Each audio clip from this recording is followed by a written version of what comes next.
Istilah Bank Dunia sering disebut oleh masyarakat kita ketika kita berbicara tentang ekonomi internasional. Meski sering disebut, tidak banyak dari kita yang benar-benar mengetahui apa itu Bank Dunia dan fungsinya dalam membantu meningkatkan kemampuan ekonomi di tingkat nasional. Pertanyaannya adalah, mengapa Bank Dunia harus dibentuk? Check this out.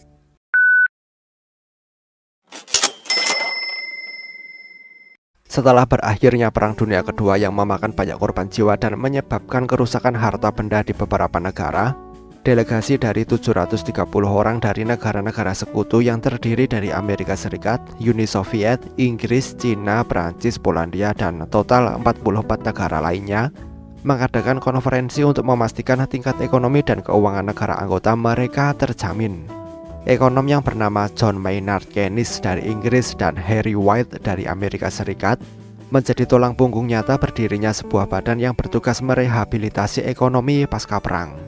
Gagasan untuk membentuk badan itu dilakukan melalui serangkaian perundingan yang melibatkan negara-negara anggota sebelum konferensi terakhir yang disebut Konferensi Bretton Woods diadakan di Atlantic City pada bulan Juli 1944. Dari hasil konferensi itu terbentuk dua isu mendasar yang menjadi pilar berdirinya Bank Dunia, yaitu International Bank of Reconstruction and Development atau IBRD dan juga dibukanya International Monetary Fund atau IMF. IBRD didirikan sejalan dengan niat awal negara-negara aliansi untuk bekerja sama, yaitu mempercepat proses pemulihan di negara-negara yang terkena dampak perang, selain membantu meningkatkan kemampuan ekonomi negara-negara anggota melalui pinjaman untuk pembangunan nasional. IMF diciptakan sebagai dana yang akan menyeimbangkan dan mengendalikan aliran masuk dan keluar serta perubahan nilai yang mungkin terjadi karena kenaikan atau penurunan nilai mata uang negara-negara anggota. Dana yang tersedia juga akan digunakan jika terjadi depresiasi dolar. Penerima pertama pinjaman dari IBRD adalah negara Prancis. Setelah negara itu mengajukan pinjaman sebesar 250 juta US dollar untuk pembangunan infrastruktur. Meskipun pada awalnya didirikan untuk membantu rekonstruksi akibat dampak perang bagi negara-negara anggota, bantuan yang disalurkan mulai menerima permohonan dari negara-negara berkembang seperti Chili, menjadi salah satu negara pertama yang menerima suntikan dana dari organisasi ini. Bank Dunia mulai fokus pada upaya lain setelah menyelesaikan pekerjaan pemulihan di negara-negara Eropa. Kebijakan mereka yang sebelumnya tertutup kini terbuka menjadi lebih umum dengan penambahan beberapa visi dan tujuan baru. Bank Dunia memiliki mandat dari negara-negara anggotanya untuk lebih mempercepat proses kemajuan dunia dan membantu pengentasan kemiskinan.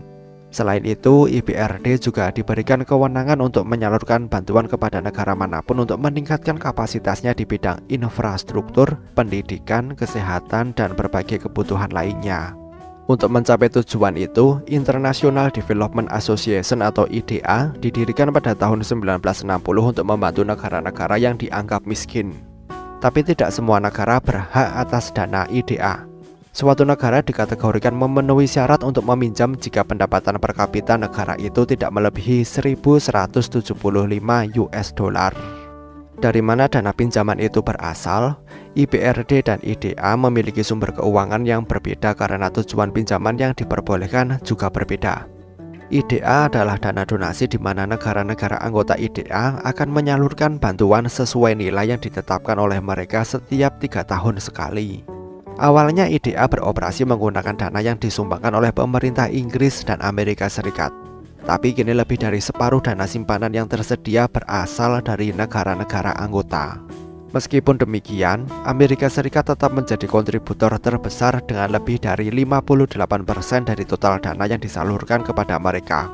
Selain 22% dari Prancis dan 8% dari Inggris dan sisanya dari 51 negara anggota lainnya. IBRD memiliki modus operandi yang berbeda, mengikuti posisinya yang kuat dan didukung oleh negara-negara besar dunia. IBRD bisa bertindak untuk mendapatkan pinjaman dengan suku bunga rendah dari lembaga keuangan manapun yang memenuhi syarat. Dana pinjaman ini kemudian akan dipinjamkan kembali ke negara manapun yang membutuhkan bantuan keuangan dengan tingkat bunga yang lebih tinggi. Jadi apa sebenarnya IMF itu? Jika kalian bertanya-tanya apa fungsi IMF jika IBRD dan IDA sudah ada, jangan khawatir, banyak juga yang bingung. Sebagaimana disebutkan sebelumnya, IMF tidak bertindak seperti IBRD dan IDA yang beroperasi untuk mengeluarkan dan mendapatkan pinjaman. IMF adalah badan yang mengontrol dan mengawasi segala sesuatu yang terjadi dan bertanggung jawab untuk mencegah segala campur tangan terhadap IBRD dan IDA melalui dana yang diawasi oleh IMF. Dengan kata lain, IBRD dan IDA bertanggung jawab untuk menjalankan urusan perbankan sehari-hari dan IMF adalah penanggung resiko dalam semua transaksi yang dilakukan oleh IBRD dan IDA. Bagaimana menurut kalian? Sampaikan pendapat kalian di kolom komentar. Terima kasih telah menonton video ini dan sampai jumpa di next video.